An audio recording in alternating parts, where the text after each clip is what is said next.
Chiudere e bonificare il poligono di Quirra, l'appello arriva dalla deputata del PD Caterina Pes in seguito agli ultimi sviluppi sull'inchiesta della magistratura.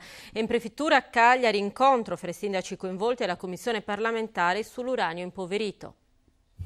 Deve essere presa in seria considerazione la possibilità di procedere alla chiusura del poligono e riconvertire il territorio sul piano ambientale ed economico. Non lascia spazio ad ulteriori indugi la deputata sarda del Partito Democratico Caterina Pes e lei a riportare l'attenzione sul tema del poligono militare di Salto di Quirra, al centro da tempo di battaglie politiche e di un'inchiesta della magistratura. La risposta del governo sui rischi per danno ambientale e per la salute dei cittadini dovuti all'attività del poligono è stata del tutto evasiva. Il commento dell'onorevole durante un'interrogazione alla Camera di ieri sui rischi per la salute.